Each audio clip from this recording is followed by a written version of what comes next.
without him, it wouldn't be possible.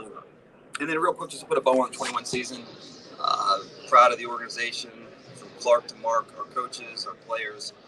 I thought they showed a lot of resilience throughout the season. Didn't end the way we wanted to. We have a lot of work to do, but we're excited about the opportunity to hopefully get back to Arrowhead for a 5th straight AFC championship and hopefully next year finish off. So with that, I'll take your questions. So when he gets out there and he's fully 100%, I mean, I'm just saying, I expect him to be ready for camp, maybe before that. No. What are the plans on potentially using that on Orlando? Yeah, I would say, well, first off with Orlando, I'm sure that's likely. We're going to work hard to get it deal done with him and Herbie after the Cincinnati game. We had a chance to talk. We communicated that we certainly love Tyron, and Tyron loves being here. This is actually the start of that process now. So once the season ends, kind of the coaches do their deal, and we sit back and we collect all the information we get with the coaches after they go through their scheme evaluations. And we know that once Indy rolls around, that we'll have a chance to, obviously on one end, see all the great college prospects, but on the other end, have an opportunity to talk with our players' agents and exchange information. So we'll start that process this week, and hopefully everything ends in a positive direction. 2 years ago, none of us knew how long it would be, and it was 1 year, 2 years. I was hoping to but no one really did, and so not really. Yeah, I mean, an ideal situation. That's the goal and that's the intent. Typically, the larger the deals, the longer they take, and we've been through that with Pat and with Chris and what have you. So, on one end, we're going to work to see if we can get things executed as efficiently as possible. But we also know that it might take some time, and we feel confident though by the start of the season we'll be in a good place there.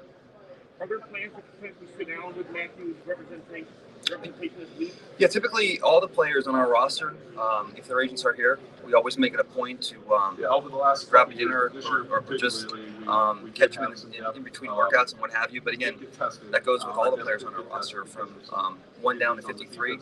It's always good to keep those communications and the dialogue open, so we'll certainly do that with Tyron. I was really proud of, we were all very proud of the guys that did step up, and we do know with a few players that did get an opportunity, we were able to fully evaluate. How hard was it, especially knowing that you both were starting middle linebacker?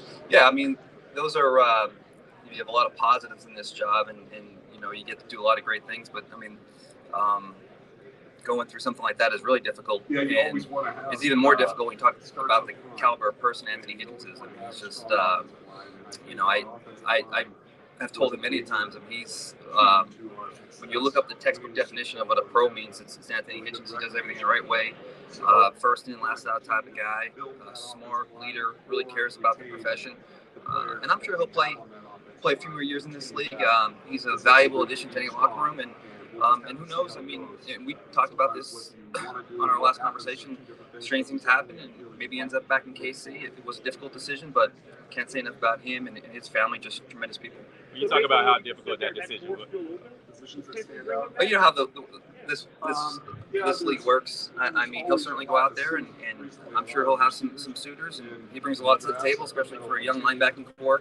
And the work he did with Willie Gay and Nick Bolton last year, I think you can ask both those guys. They'd be the first ones to tell you that they developed into the players they were at the end of the season because of Anthony, and I think that'll be attractive to a lot of teams with some younger linebackers. If that doesn't work out, though, I mean, every team needs to fill out depth in their on their roster, and it's a long season. So, I mean, you never know. These things have a bunch of different ways they can turn out.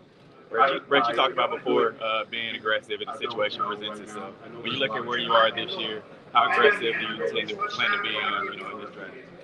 Well, I mean, I think it's all opportunity dependent. I think that we've shown over the years that if there's a player or talent that we really like and we think that there's no alternative match, we'll look to do that. Really like this draft. I think it's a deep draft, and now we come in with 1, 2, 2, 3. So I think we'll have some versatility, but there's certainly value in the depth of the draft and accumulating as much talent as we can.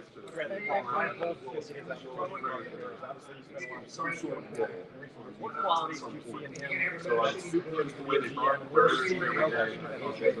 Well, I mean, he's well versed. I mean, he's done a lot in his career in regards to both scouting on the college and pro side. And with that, he's a tremendous communicator. understands the inner workings of a personnel department and a coaching staff. And I think one of the things that separates potentially our organization from others is just the level of trust and the level of communication that we have. That certainly has to do with the relationship that Coach and I had. But Ryan had a first-hand seat to that.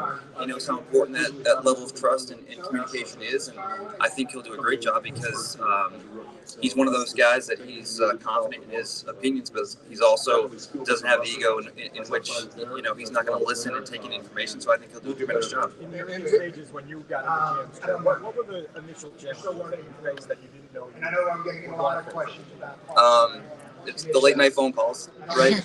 I mean, you love to evaluate talent and you love to put a roster together, but it's like all the stories you hear. Whether you were to ask a head coach that or a GM that, it's a lot more than just watching tape, putting a roster together, or trying to work with your cap guys on the salary.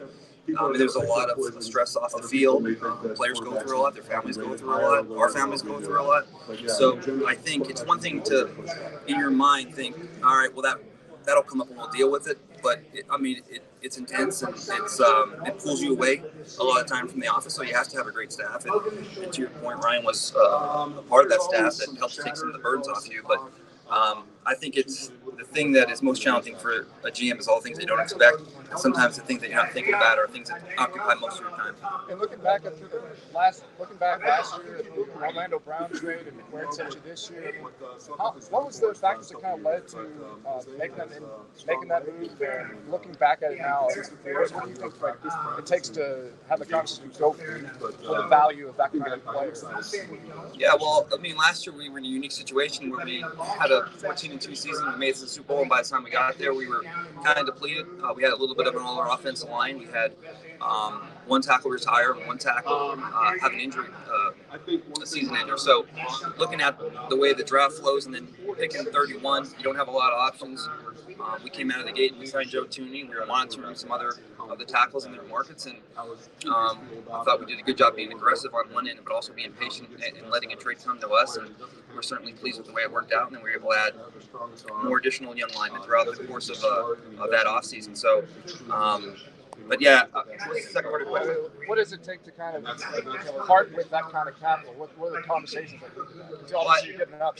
Yeah, for sure. I think it's certainly market directed and what's available and what's realistic. And like I said, we had some other opportunities to do things, and we didn't think it was in our interest to either commit that type of draft resources or money, depending on what was out there at the time. But I know that it was reported that we certainly got involved a little with Trent Williams. That didn't work out, and there were some other players before Orlando, but we didn't feel like it was the right move, so we just stayed patient. And then when the Baltimore situation presented itself, we went through all those factors again.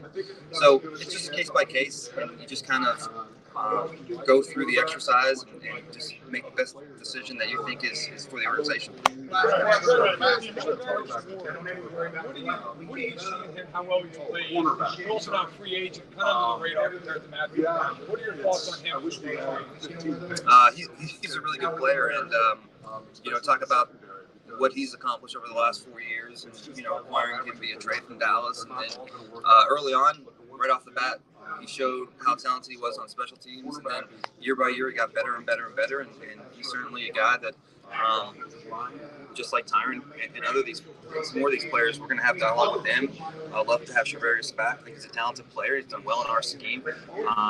Coaches like him. I like him, and it's one of those things that you have to work through in free agency when you have a talented roster, and try to get as many of these guys as you can and keep these guys under contract. But he'll be a guy that we'll certainly look forward to spending a lot of time with here in the next few weeks.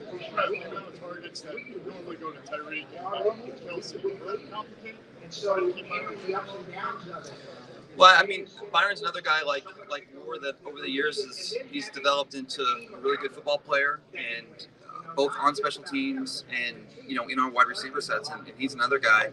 I think it's a good thing because we have a lot of these guys that are good players, so it's a good problem to have. But again, just like Shavarius and a number of these other players, we're not going to lose sight of these guys and look forward to getting with them and their agents this week, and hopefully try to retain as many of these players as we can. Thanks.